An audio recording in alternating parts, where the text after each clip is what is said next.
اللہ کے حبیب صلی اللہ علیہ وسلم کی خدمت میں ایک شخص حاضر ہوا اور اس نے اذن جہاد طلب کیا. حضور میں جہاد پہ جانا چاہتا ہوں, مجھے اجازت مرحمت فرمائے. حضور نے فرمایا احی والدہ کا, کیا تیرے والدین زندہ ہیں؟ قال نعم, عرض کی ہاں حضور میرے والدین زندہ ہیں. قال ففیہما فجاہد, کہا جا ان کی خدمت کر, یہی تیرا جہاد ہے. ماں باپ کو بلکتا ہوا چھوڑ جائے اور آپ جہاد پہ چلا جائے, ماں فالج میں گری ہوئی ہے اور بیٹا تبلیغی گشت پہ چلا جائے, باپ تڑپ رہا ہے اور بیٹا پیر کی چوکھٹ پہ جھاڑو دیتا پھرے, اللہ راضی نہیں ہوگا. میں سچ کہتا ہوں, اپنے بھی خفا مجھ سے ہیں, بیگانے بھی ناخوش, کہ میں زہر حلاحل کو کبھی کہہ نہ سکا کند. بات وہی کہتا ہوں, سمجھتا ہوں جسے حق. نئے ابلہ مسجد ہوں, نئے تہذیب کا فرزند. محمد عربی صلی اللہ علیہ وسلم سے بڑا پیر کون ہو سکتا ہے؟ لیکن حضرت وہ ویسے کرنی نہیں آ رہے. آقا کریم اپنے بٹن کھولتے ہیں اور کرن کی طرف, یمن کی طرف رخ کر کے لمبی سانسیں لیتے ہیں اور کہا میں رحمان کی خوشبو پا رہا ہوں. ایک دن صحابہ نے پوچھا بندہ نواز جس کے لیے تڑپتے ہو, جس کی ٹھنڈی ہوائیں آپ کو آ رہی ہیں, وہ آپ کا بڑا پیار کرنے والا ہے. کہا ہاں میرے سے بڑی محبت کرتا ہے. تو کہا پھر اتنی محبت کرتا ہے تو یمن تو دور نہیں ہے, بلال حبش سے آ گیا, سلمان فارس سے آ گیا, سہیب روم سے آ گیا, اور وہ یہاں یمن سے نہیں آ سکا. فرمایا اس کی بوڑھی اور نابینا ماں ہے جس کی خدمت اس کو نہیں آنے دیتی. اللہ اکبر. اب حضرت اویس کرنی نہیں آئے لیکن خیر التابعین کہلائے. آئے نہیں لیکن حضور ان کی یاد میں تڑپ رہے. اللہ, بلکہ حضور نے فرمایا کہ کوئی جائے اویس بن عامر کو ملے, اور جب ملے تو اس کو کہنا میری امت کی بخشش کی دعا کرے. جو ماں باپ کی خدمت کرتا ہے اس سے ثابت ہوا اس کی دعائیں قبول ہوتی. میں نے ایک روایت میں پڑھا ہے کہ جو آدمی روزانہ اپنے والدین کے لیے دعا کرے, والدین زندہ ہوں تب بھی, والدین فوت ہو گئے ہوں تب بھی, یہ عادت بنا لے, روزانہ ماں باپ کے لیے دعا کرے, ساری زندگی اس کے رزق میں بے برکتی نہیں آئے گی, اللہ اس کو رزق کی فراوانی عطا کر دے گا. اور جو والدین کے لیے دعا نہیں کرتا اللہ تعالیٰ کی رحمتوں سے محروم ہو جاتا ہے. حضرت ابو ہریرہ رضی اللہ تعالیٰ عنہ جب بھی ہاتھ اٹھاتے تھے تو یہ دعا کرتے تھے, اللہم اغفر لابی ہریرہ ولامی ولمن استغفر لہما, اے اللہ ابو ہریرہ کو بخش دے, حضرت ابو ہریرہ کی ماں کو بخش دے, اور قیامت تک جو ہم دونوں کے لیے بخشش کی دعا کرے اس کو بھی بخش دے. حضرت امام محمد بن سیرین ایک بزرگ ہوئے تابعی, جب بھی دعا کرتے تھے یہ دعا ضرور کرتے تھے, اے اللہ ابو ہریرہ کی بخشش کر دے. کسی نے کہا کہ تمہیں ابو ہریرہ رضی اللہ تعالیٰ عنہ ان کی ماں سے بڑی ہمدردی ہے. کہا ان سے جو ہمدردی ہونی ہے وہ تو ہونی ہے. انہوں نے کہا ہوا ہے اللہ ابو ہریرہ اور ان کی ماں کو بخش دے, جو ان کے لیے دعا کرے اس کو بھی بخش دے. تو میں دعا کر کے اپنی بخشش پکی کر رہا ہوں. تو والدین کے لیے دعا کرنا اللہ کی رحمت کو دعوت دینا ہے. تو فرمایا کہ جاؤ اویس بن عامر کو جانا اور جا کے اس کو میری امت کے لیے دعا کا کہنا. حضرت سیدنا عمر فاروق حضرت علی المرتضیٰ گئے, جا کے ڈھونڈا, تلاش کیا, اویس بن عامر ملے, حضور کا سلام کہا, بس پھوٹ پھوٹ کے رونے لگے. کہا بتاؤ میرے رسول کے لبوں پہ میرا نام کیسے آیا تھا, حضور میرا جب تذکرہ کرتے تھے کیسے کرتے تھے. یہ درد دیکھا تو بولے کہ کیا آپ اتنی محبت رکھتے ہیں تو پھر ملنے کیوں نہیں آئے حضور کو, اتنا جو پیار رکھتے ہیں تو زیارت کرنے کیوں نہیں آئے. تو حضرت اویس کرنی نے بات کے رخ کو بدلا, کہا تم نے میرے رسول کو دیکھا, تم نے میرے رسول کی زیارت کی ہے؟ کہا ہاں ہم تو صبح و شام وہاں رہے ہیں. کہا پھر بتاؤ حضور کے یہ ابرو جڑے ہوئے تھے یا کھلے ہوئے تھے؟ اب دونوں حیران ہو گئے. کہا تم نے تو دیکھا, میں نے تو دیکھا نہیں, تم بتاؤ نا, پھر میں تو گیا نہیں, مجھے کہتے ہو گیا نہیں, تم بتاؤ حضور کے ابرو جڑے ہوئے تھے یا کھلے ہوئے تھے؟ حیران ہیں. کہا حضور آپ ہی بتلائیے. کہا کوئی دور سے دیکھتا تو جڑے ہوئے نظر آتے, قریب آ کے دیکھتا تو کھلے ہوئے نظر آتے. یہ وہ ہے جو ماں کی خدمت کرتا رہا اور حضور کے دربار میں حاضر نہیں ہو سکا, لیکن حاضری اس کی تھی, وہ جہاں بھی تھا وہ نبی کے قرب میں تھا. تو اس لیے ماں باپ کی خدمت اتنا بڑا وظیفہ ہے. حضرت بایزید بستامی کہتے ہیں میں نے حق معاف کروا لی اپنی ماں سے, کہ ماں تیرے حق ادا کروں یا اللہ کے حق ادا کروں, تو مجھے اپنے حق معاف کر دے, میں اللہ سے اپنے حق معاف کروا لیتا ہوں, اپنی اللہ کو راضی کر لیتا ہوں. جنگلوں میں گھومتے رہے, 12 سال بیت گئے. ایک دن دوبارہ آئے, بستان کی سمت سے گزرے, خیال آیا چلو ماں کو سلام کر جائیں. तहज्जुद का वक्त था, रात का वक्त था, दरवाजे पे खड़े रह गए कि मेरी माँ सोई होगी, मैंने कभी कोई खिदमत नहीं की माँ की, तो अब उठा के तकलीफ क्यों दूं। सारी रात खड़े रहे। जब तहज्जुद का माँ वक्त गुजरा तो नाली से पानी आया, समझ गए कि मेरी माँ तहज्जुद के लिए उठी है। दरवाजे के करीब हो गए, माँ ने हाथ उठा लिया, कहा अल्लाह मेरा बेटा बा यजीद तेरी तलब में निकला हुआ है, मैंने उसे अपने हक माफ कर दिए, तू उसको अपना विसाल अता कर दे।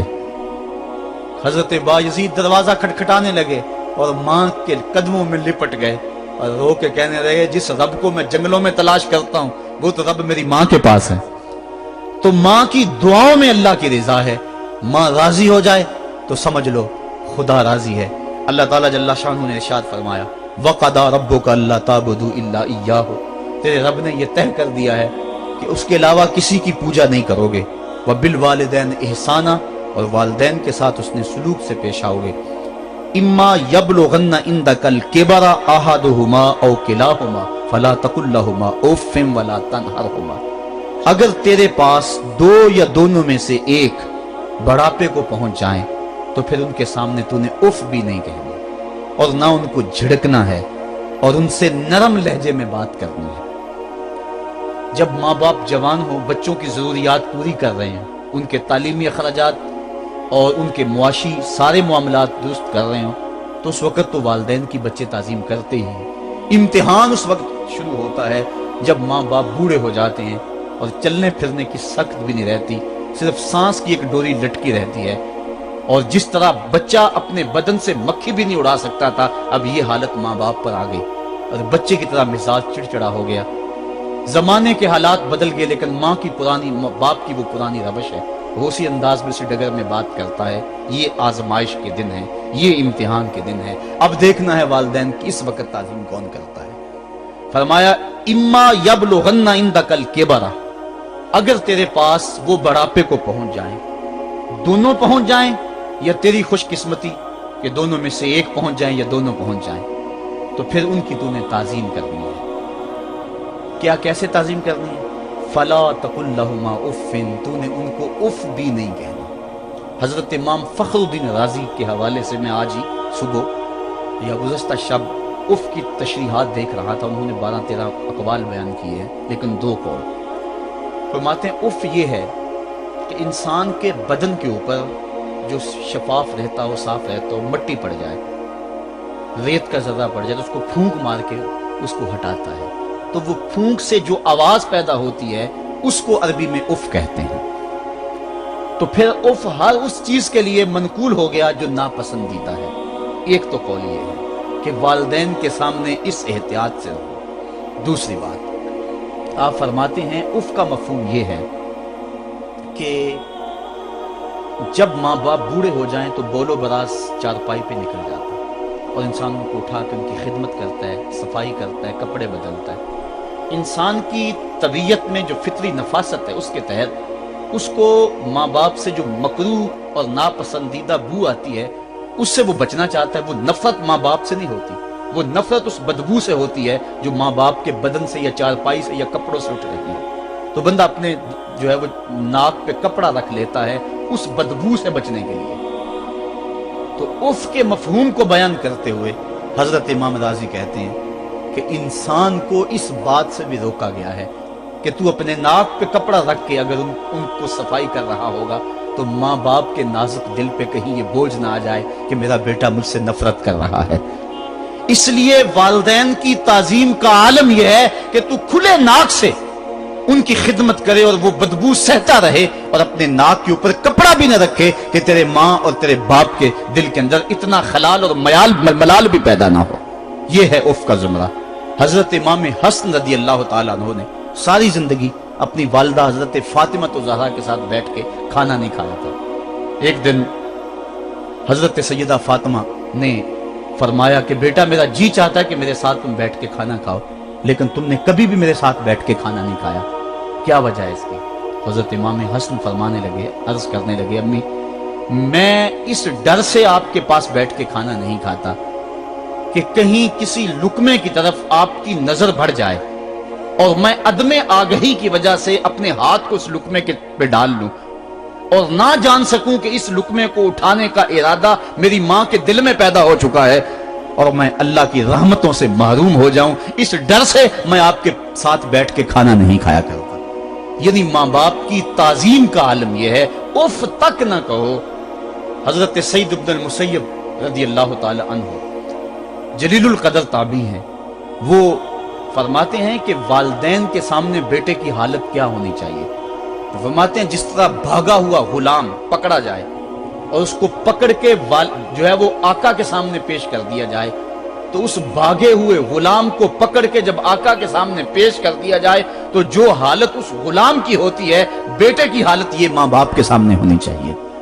अब उन बेटों को सोचना चाहिए जो अपने मां बाप को दकियानुसी का ताना देते हैं और समझते हैं ये ओल्ड फैशन है, इन्हें क्या पता जमाना कहां चला गया है, और उनके फैसलों को मुस्तरद करते हैं।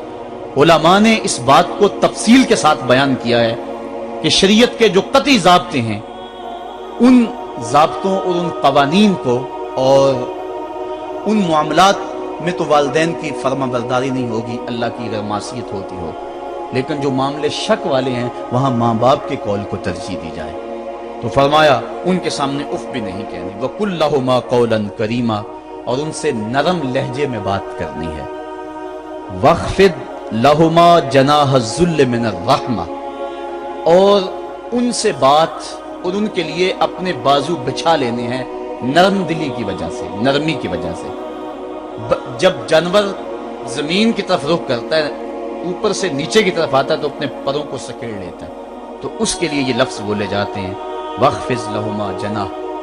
तो अल्लाह ताला फरमाया जिस तरह वो जानवर इज्जत से अपने बाजू सकेड़ लेता है और फैलाता नहीं है, वालिदैन के सामने तेरी अकड़, तेरा उहदा, तेरा मनसब, तेरी शाने, तू बड़ा ऊंचा है, लोग तुझे सलूट करते हैं, तेरे हाथ चूमते हैं, तुझे सलाम करते हैं, ऊंची कुर्सियों पे तू बैठता है, लेकिन वो सब वहां छोड़ दे और माँ के कदमों में आजिज बन के बैठ जा, बाप के कदमों में आजिज बन के बैठ जा।